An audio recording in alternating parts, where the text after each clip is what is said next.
The signal came without warning. On a quiet night above Earth's orbit, one of the oldest deep space satellites, 7 picked up something strange. At first, the signal was faint, like a whisper caught in a storm. But within seconds, it grew. Louder, clearer, and more desperate. Across Earth's Skywatch centers, alarms lit up red. Data poured in. Signal repeated the same line in hundreds of languages, both alien and ancient. This is a call for support. Our worlds are burning. Help us, before all falls. At first, Earth scientists believed it was a relic, a broken beacon from a dead civilization. But then, the signal shifted. It started naming coordinates, then battle reports, then enemy. Patterns. It was live, real-time. Someone out there was calling for help. They were dying fast. The signal wasn't directed to the Council, not to allies, not to trade networks. It was locked directly on Earth. No one understood why. Inside, Earth Defense Command General Rourke stood still in the silence of the war room. The message played on repeat in the background, but no one spoke. On the giant screen above them, star maps flickered as Earth's analysts tracked the transmission path. It was coming from the outer spiral arm of the galaxy deep into a region. Labeled Dark Sector 9, a place few had ever explored. "What's out there?" someone asked. "Nothing we know," another replied, but they were wrong. Soon, the message revealed more. Video footage, grainy and corrupted, began transmitting through. The signal's subchannels, what the cameras showed, shook every human who saw it. Massive alien cities turned to ash, skyships falling like rain, armies screaming in languages Earth had never heard. Yet among the chaos, one common symbol kept flashing on buildings, banners. Dan, ancient mark of the Galactic Council. They were council worlds, and they were begging Earth for help. General Rourke clenched his jaw. "After all these years, now they come crawling," he muttered. "Where were they when Eden 7 fell? Where were they when we buried our colonies?" No one answered. But Earth remembered. They remembered the betrayal, how the Council left human colonies to burn during the border wars, how they laughed in chambers when Earth requested reinforcements, how they labeled humanity a death world anomaly, useful, but too dangerous to trust. And now, after all the silence, now they wanted support. The President of Earth called an emergency meeting of the Unified Command. The top generals, intelligence heads, and science advisors gathered deep below the surface in the Arquan bunker. The air was cold, the tension colder. "We're not the galaxy's police," one general argued. "Let the Council fight there. Own war." But Admiral Wei, commander of Earth's outer fleet, disagreed.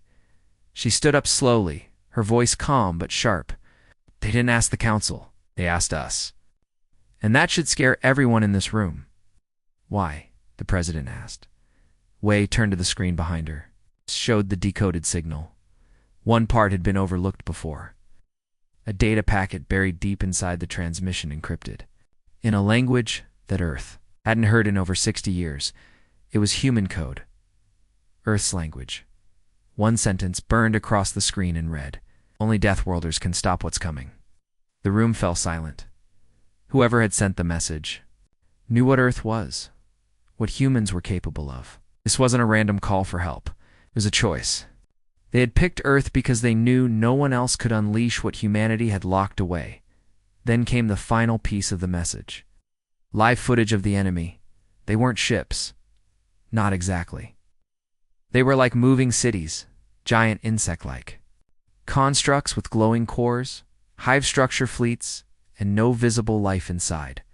The creatures that came with them were worse. Half metal, half flesh, screeching through the void like machines powered by pain. The enemy had no name, no voice, only one goal: consume. Across dozens of worlds, entire atmospheres were being drained. Moons split. Oceans boiled. And still, the Council waited. But the dying aliens had sent the signal to Earth, because humans didn't wait. Earth's answer came 3 hours later. Above the Arctic Circle, massive silos opened. Hidden launch pads activated. Old programs, sealed since the last Great War, were reawakened. Satellites in orbit turned toward the dark sector. AI pilots were uploaded into black ships shaped like spears and shadows. They didn't send ambassadors. They didn't send warnings. They sent shock and awe. The mission was clear. No peace. No politics. No prisoners. This was not a rescue. It was a purge. For decades, Earth had stayed quiet, watched, waited, built weapons they swore to never use again. But now, they were ready, because humanity understood one thing better than anyone. When you ask a death world for help, be ready for the storm. Back in orbit, as Earth's fleet prepared to jump, the final alert rang across the command decks. All fleets, prepare for Shadow Protocol. Load kinetic cores. No communications beyond mission AI. No survivors from enemy fleet. Drop shock pods at 0400 hours. This is not a drill, is Earth's reply. And somewhere in the cold black, between galaxies, the dying races waited. They wanted support, but what they were about to receive was the full wrath of Earth. The stars would never be the same again.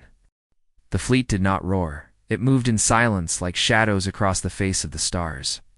37 warships, each cloaked in black stealth armor, glided through space like blades drawn from a sheath. Behind them followed carriers, drone hives, and weapon platforms the galaxy had never seen before. No songs, no flags, no signals, because Earth wasn't coming to talk. They were coming to end it, from deep within the Sol system. Earth's most dangerous military protocol had been activated. Project Scorchwind. For decades, it had been locked away, buried under peace. Treaties and political fear. It was never meant to be used. It was humanity's last resort of retaliation force designed to shatter empires, and now it was on the move. Admiral Weiss stood at the command deck of the EHS Daggerfall, the lead ship of the fleet. Her face was calm, but her eyes burned with focus. Before her, the stars stretched out in silence, but she wasn't watching the stars. She was watching the enemy's last known location, Sector 9, Grid Delta-4, the place the signal came from. ETA 2-drop zone. She asked. 14 minutes, Admiral, the AI replied. All shock pods locked and armed, drones at full charge, cloaking at maximum. Wei nodded. Begin Operation Black Halo. No comes beyond tactical channels. No warnings, no delays. Order was final. Meanwhile, on the bridge of a nearby destroyer, Commander Yalin watched his crew silently prepare. No one smiled. No one joked. It wasn't a mission of defense or diplomacy. It was retribution. Remember Eden 7, he whispered. And they did. They remembered the day humanity cried for help and no one came. The day Earth's colony burned under alien weapons while the council debated in polished halls. The day children screamed into open combs and were met with silence. This time, there would be no silence. As the human fleet emerged from slipspace near a dying alien world, the scene was worse than the signals. Had shown a once beautiful ocean planet named Delhura was now choked in black smoke. Its seas boiled. Its cities floated in ruins. Orbiting above it, the enemy fleet swarmed like insects, dozens of biomechanical horrors pulsing with eerie red light, feeding off the planet's resources like parasites. But the parasites didn't. See the humans coming? Earth's cloaked ships positioned themselves in perfect formation, each target locked. Each angle calculated. Not one sound was made. And then the first shot was fired. A kinetic rail spike, 20 meters long, shot silently from the Daggerfall and tore through the main hive ship. There was no explosion, just a sudden implosion as the enemy vessel was. Folded in half, shredded by sheer force. Then came the next strike. And the next, within 60 seconds, 10 alien ships had been destroyed. Panic spread across the enemy. Red lights surged. Strange transmissions erupted from the swarm static screams, broken signals. They fired blindly into space. But the humans were ghosts undetectable, cold, and merciless.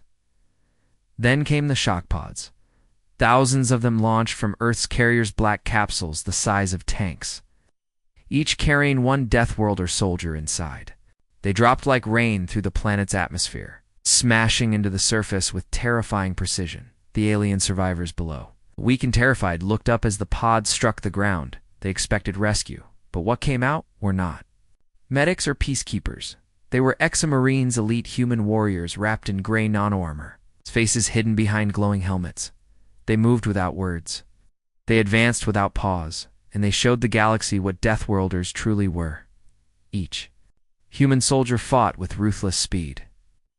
Enemies didn't stand a chance. No warnings were given. No second shots needed. Their weapons didn't fire bullets. They fired pressure waves that shattered bone and steel. Even the enemy machines, those horrible metal flesh, construct, screamed in retreat. But there was no escape, because Earth wasn't here to support. They were here to erase the threat. Above the planet, Admiral Wei received incoming transmissions from the aliens who had sent the original SOS. Their desperate faces flickered on her screen, begging, "Please stop. You're destroying everything. We just wanted help. Not this." Right. Wei stared at them without blinking. Then she spoke. "This is help. You asked Earth to come, and Earth does not come gently." She cut the transmission by the end of the first hour. Over 80% of the enemy fleet had been destroyed. The remaining creatures tried to retreat, but the human AI ships pursued them into hyperspace, cutting them down one by one. By dawn, Delhura was silent. Smoke hung in the air. The sky was cracked and dim, but the enemy was gone. The aliens emerged from their bunkers trembling. Some tried to thank the human soldiers. Some tried to speak. But the Death Worlders ignored them. They weren't here for gratitude. They weren't saviors. They were warnings. One final human drone hovered above the capital ruins, projecting a message into the sky for the entire galaxy to see. Earth has answered. Earth has remembered. This is what support looks like from a world that was once left to burn. And just like that, the humans vanished into space, again leaving only silence, smoke, and fear behind. Because humanity hadn't just arrived, they had made a statement. If you ask Death Worlders for help, be ready for the storm that follows. The skies above Delhura were no longer blue. They were scarred, black, filled with smoke trails, falling wreckage, and firestorms still burning from Earth's first assault. But even that was just the beginning. The true storm was still building. From orbit, Earth's fleet hovered in formation like executioners. The EHS Daggerfall, now battle-scarred and burning from enemy counterfire, led the charge deeper into hostile space. It did not slow, did not retreat. Earth had declared war in the old Wayno negotiations. No mercy. And no doubt. But this was not just about Del Hura. It was about the enemy behind it. All the Krath Dominion. A monstrous empire of living machines, hybrid creatures, and hive minds that consumed worlds. They had devoured over 50 systems and had never been stopped. Not by the Council. Not by the peace treaties. Not by reason. That's why the dying species had turned to Earth, and Earth had brought shock and awe. Admiral Wei stood on her command deck watching the fleet's next operation unfold. Drones scouted enemy jump routes. Gravity torpedoes were being prepped. The mission was no longer defense. It was eradication. Phase 2? Asked the ship's AI. Wei didn't hesitate. Begin. Within seconds, a second wave of destruction launched. Massive railguns fired city-crushing shells. Hyperspace disruptors destabilized enemy warp points. Solar mirrors from Earth's science.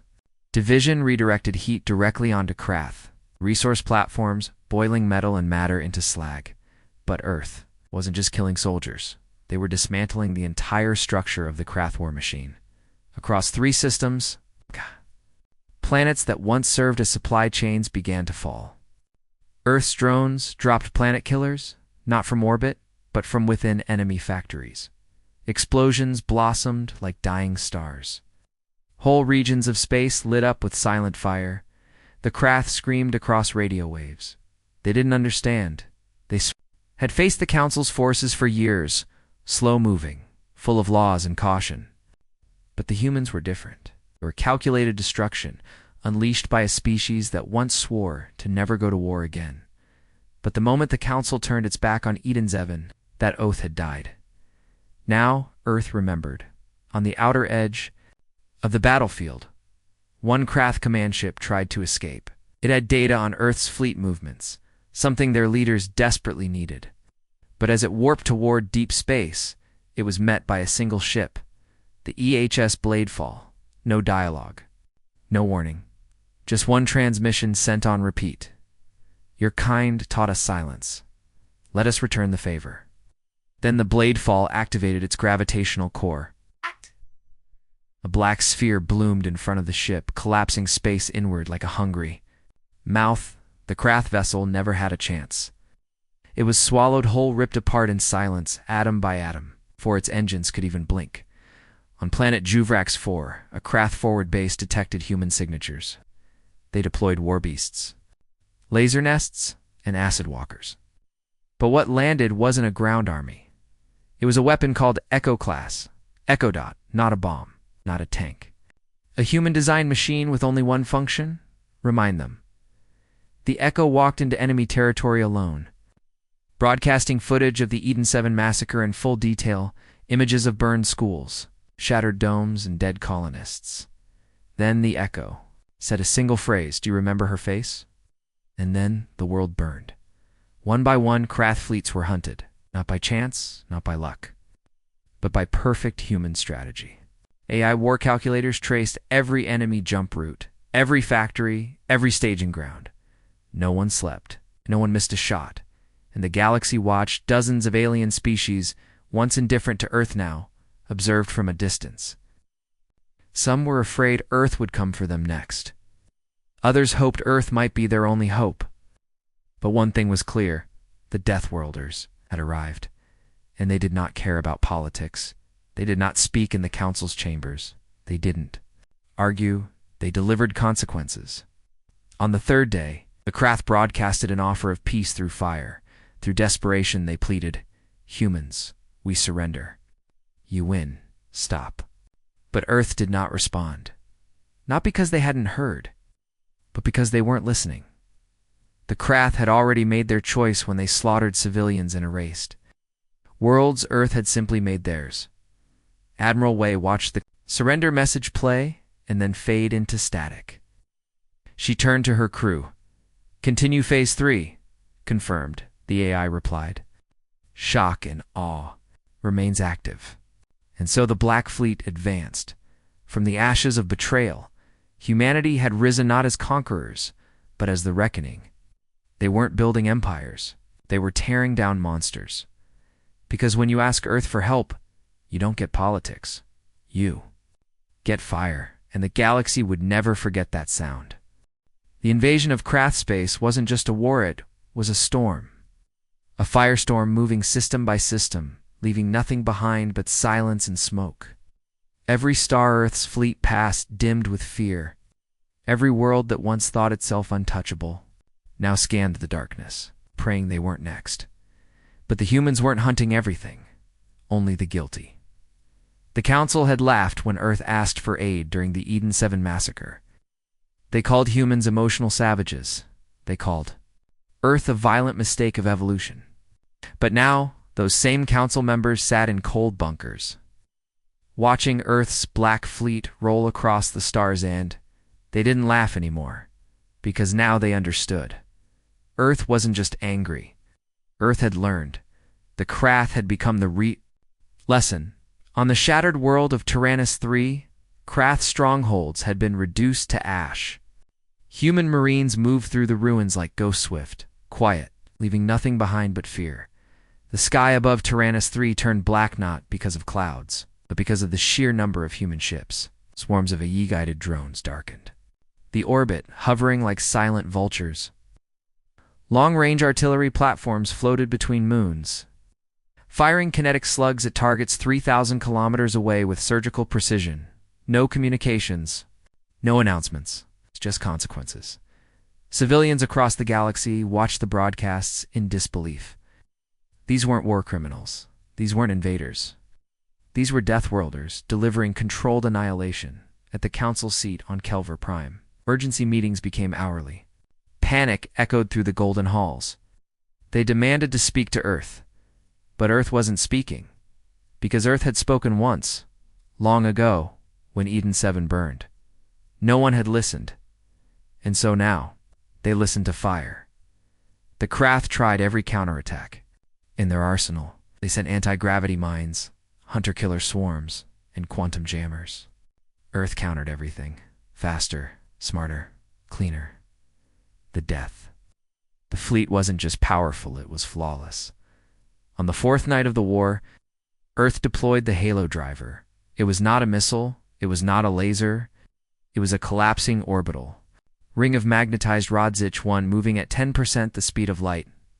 It didn't explode, it didn't flash, it simply crushed. An entire Krath weapons planet disappeared in less than 9 seconds. Not even ash remained. No one had seen that level of power before. The council wept in secret meetings. Entire civilizations went dark to avoid being noticed. Trade empires began deleting records of past crimes against humans, hoping Earth would overlook them. But Earth didn't forget. They had built a with perfect memory, and the Death Fleet wasn't running on orders anymore. It was running on justice. In orbit around the doomed gas giant Vernek 12, 3 Krath commanders surrendered unconditionally. They begged for mercy. They offered data. They offered prisoners. But the AI warship EHS Black Horizon played only one message in response. You did not offer mercy. You do not deserve it. File closed. Then silence. Then fire. Not one enemy survived. And still, the humans did not celebrate. There were no songs, no declarations of victory. The fleet did not slow. There were still systems to visit, still names on the list, still sins to repay. Back on Earth, the people watched the war from afar. Screens flickered with red lights and system. Names? No one cheered. No one smiled, because they all remembered. They remembered the silence of Eden-7. They remembered the sound of betrayal. They remembered how no one had come. And now, they were the ones arriving. A young girl on Earth's eastern seaboard watching. The fleet feed from orbit asked her father, "Are we winning?" The man looked at the glowing sky and said quietly, "This isn't a war, sweetheart. It's a warning." Because Earth wasn't fighting for glory. They were fighting so no world would ever feel alone again. So no voice would ever cry for help in silence. So no death world would be mocked again by those who sat in high towers. And as the black sky of Vernek 12 lit up with Earth's flame, the galaxy finally understood. You don't ask Deathworlders for help unless you're ready to face what comes with it. Because when Earth moves, they do not come as saviors. They come as the end of excuses. The Krath High Mind sent its final message on the 5th day of Earth's campaign. It was not a speech. It was not a threat. It was a desperate cry broadcast across every frequency the Krath once controlled, now stolen by Earth's war. AI, the voice crackled through broken static. We yield. We surrender. Please stop. We cannot fight this. But Earth did not stop, because this was never about winning. This was about remembering. Inside the battle core of the EHS Daggerfall, Admiral Way stood beside the AI core as new systems lit up. Krath fleets were scattering. Planetary bunkers Were overrun. Key resource hubs were vaporized, but the final blow had yet to come. We're receiving over 3,000 surrender signals, the comms officer said. Admiral Way didn't blink. Mute them. Begin Phase 4. Cross 7 star systems. Earth's command drones unleashed Oblivion Protocol. It wasn't designed to kill armies. It was designed to erase memory. Every Krath database, every war log, every factory code. And command archive deleted. Planet-wide pulse bursts scrambled memory cores. Nothing would remain. No tech to rebuild. No map to return. Earth wasn't just ending the K-single quotes. They were removing them from history. The galaxy watched in stunned silence. This was no longer shock and awe. This was something colder, deeper. Inevitable, back in the Galactic Council chambers, half abandoned and filled with fear, ambassadors shouted over each other. "They're out of control. This isn't war, it's extermination. They didn't even ask for peace. They don't want peace," one voice cut through the room. "Ambassador?" Telvik, an old ally of Earth, stood slowly. His face was pale. "You're all confused. You think this is about revenge? It isn't. It's about trust broken. It's about the silence you gave them when they begged for help. You turned your backs. Now they've turned theirs." No one spoke after that, because deep down, they knew he was right, above the Krathkor world. Olkora, the final stronghold of the Dominion, Earth's full fleet, arrived in formation. Ships drifted like executioners above a dark world, its surface already crumbling from earlier strikes. The Krath sent their final envoy, a trembling, damaged AI drone, limping toward the Daggerfall with its weapons offline. It broadcast a single line: "We beg you, not for survival, but for memory. Let someone remember us." For a moment, silence. Then the response came not in words but action. The EHS Black Sky, Earth's dreadnought, activated its core. A blinding stream of antimatter particles burst from its belly, drilling into the planet's surface, lighting up the crust like a sun being born in reverse. The planet didn't explode. It collapsed, its core folding inward under its own weight, until nothing remained but dust and silence. And with it, the Krath Dominion was gone. No monuments, no tombs, no heroes, only a memory. Inside Earth's black boxes, the species who cried out for surrender never received a reply, because Earth no longer spoke with words. They spoke with decisions. In the aftermath, strange silence returned to the stars. The human fleet didn't take territory. They didn't plant flags. They didn't set up colonies. They simply vanished. System by system, ship by ship, Earth's fleet jumped back into deep space, vanishing like smoke in the dark. But they left something behind, a signal. It was simple, clear, spoken in a calm human voice. "Earth received your call." Earth responded, "Let this be your warning. We are not conquerors. We do not forgive silence." On council worlds, that signal played in museums, in military academies, in schools. Some tried to hide it. Others tried to delete it. It always returned broadcast by hidden drones, etched into rogue satellites. Whispered in backroom meetings, because no one wanted to be next, and every species who once mocked Earth now lived. With a quiet rule: never ignore a cry for help, because you never know who's listening. The sixth day of Earth's war changed everything. Up until then, the galaxy had witnessed destruction, brutal, terrifying. Yes, but it still looked like war. Ships fighting ships, soldiers on the ground, tactical strikes, orbital bombardments, precision drone storms. It was devastating, but it was understandable. But what happened on day 6 was something else, something ancient, something Earth had buried long ago, deep within the armory vaults of the EHS abyss. A ship never listed in Earth's registry. A single black command key was inserted into a frozen core. The ice cracked. Ship awoke. A voice, mechanical, emotionless, spoke. Omega clearance confirmed. Project Gravithorn unlocked. No one on her staff didn't like it. No one on her staff did. Project Gravithorn wasn't designed for military targets. It wasn't a weapon to win battles. It was made for one purpose only: to end wars before they could begin again. These were the weapons Earth had promised never to use, not against the living, not unless the galaxy had completely failed, and Earth had decided it had, and the Krath controlled. Thalric's Cluster 3 massive fleet yards continued operating in secret, building new ships, rearming. They thought Earth's attention was elsewhere. They were wrong. From the abyss, 3 Gravithorn weapons were launched. They didn't burn. They didn't explode. They unfolded space itself. Each device created a collapse, field and invisible. Pulse that rewrote physics inside a limited area. Time slowed, gravity bent. Matter crumbled into itself. Ships melted into liquid. Air turned solid. Entire moons folded in half without noise. There were no survivors. And the worst part, the galaxy saw it happen. Earth did not hide it. They wanted it seen. A message accompanied the collapse event, sent in every known language. This was one. Shipyard, there are two more. End it now, or we will. The Krath tried to retaliate. In desperation, they sent a swarm of self-replicating nanobeasts designed to eat entire fleets. These horrors had consumed 6 species in past wars, but Earth was ready.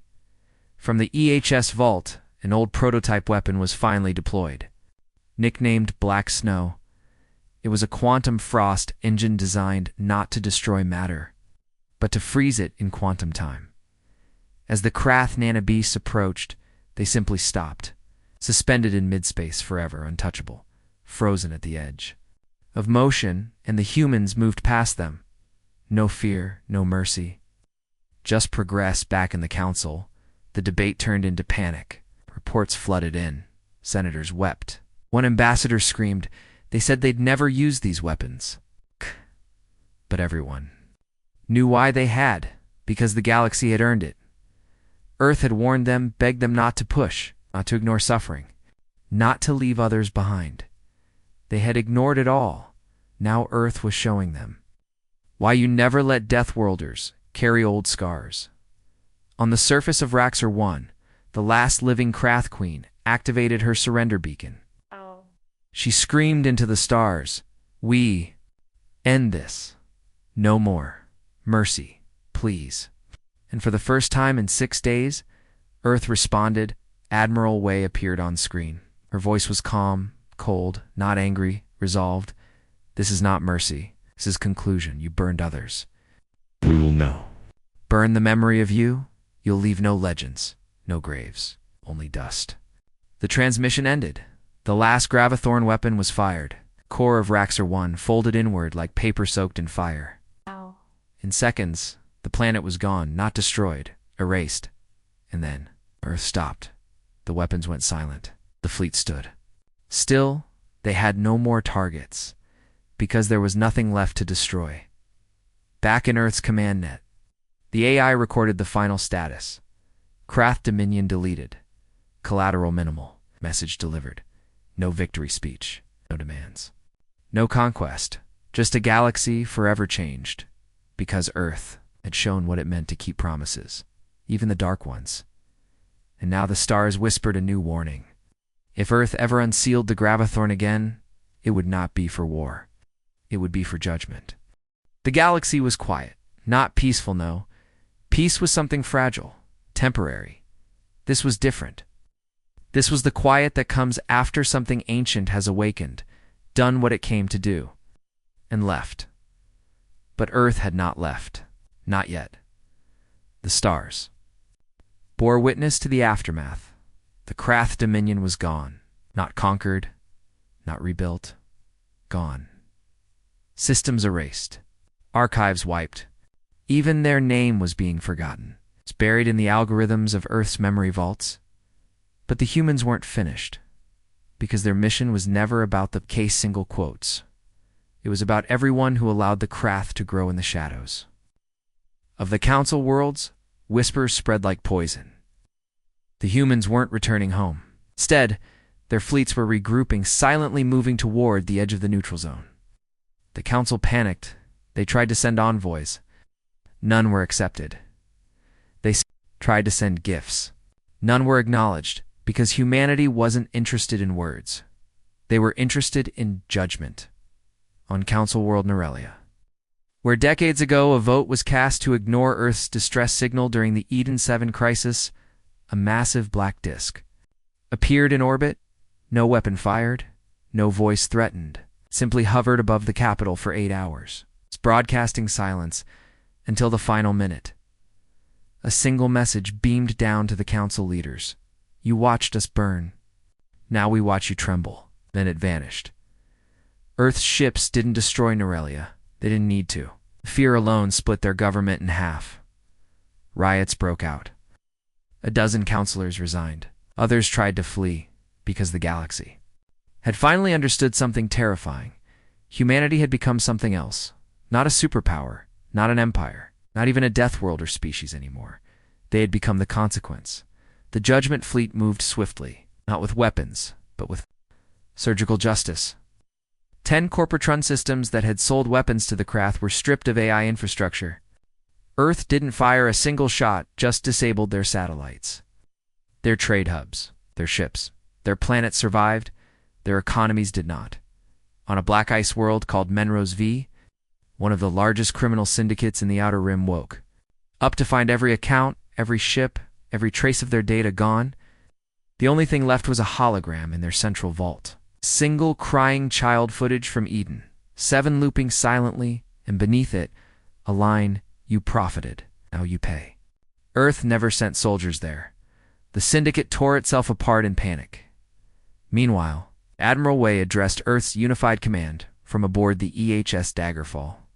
Her face was pale from exhaustion, her voice low, but her words echoed across. Every ship, every soldier, every corner of the fleet, we were asked to help, and we did. But help does not always wear a kind face. Sometimes help means removing the disease roots and all. She paused, then added, "This is not vengeance. This is a reminder, because Earth had once believed in alliances. In the Council, in unity, but unity had failed them, so Earth had become something else. In the days that followed, the humans began vanishing from known space, not fleeing, disappearing. They left no bases, no trade posts, no diplomats, only silence. But in that silence, the galaxy shivered because Deathworlders did not need to remain present to hold power. Their judgment now lived in the minds of every world. Every leader, every fleet, a new term began spreading across deep space networks. Not in official reports, but in whispered conversations, underground message boards, and secret briefings.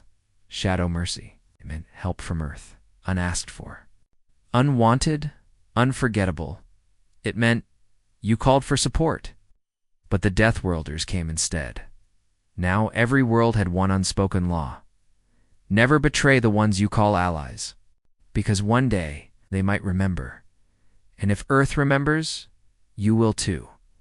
It started with a call for support, simple, desperate cry into the void. The Krath were tearing through civilizations like paper, and the galaxy turned to Earth. As a last resort, but what came in answer was not support. It was shock and awe.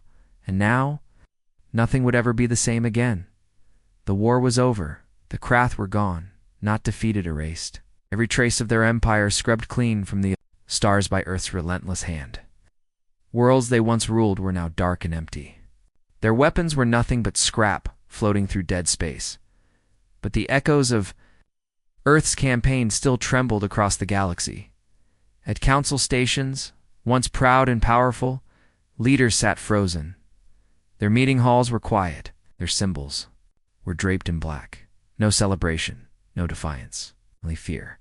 Not because they thought Earth might attack them, but because Earth didn't. That was what scared them most. Humanity didn't ask for repayment, didn't send ambassadors, didn't demand territory. They simply disappeared into the stars, leaving behind only their legend written in ruins and scorched orbit paths, and one final message, broadcast across every system. On every frequency, in every language, we were once forgotten, you heard. Our cries and chose silence. So now we have answered yours, not in hatred, not in vengeance, but in truth. This is what Deathworlders do. From the shadow of their silence, a new power rose, not political, not economic, something older, something primal, respect, and fear. Because the galaxy finally understood, Earth did not seek war. They didn't need war. But if you asked for help, if you invited them in, then you had to be ready for what came next. The galaxy's people changed. On trading moons. Alien merchants now teach their children about the silent fleet. How? It moves like a shadow, speaks through fire, and disappears without a sound. On war-torn colonies, refugees whisper the story of Iden 7, and how Earth remembered its pain not with sorrow, but with precision. On council worlds, entire military, doctrines were rewritten.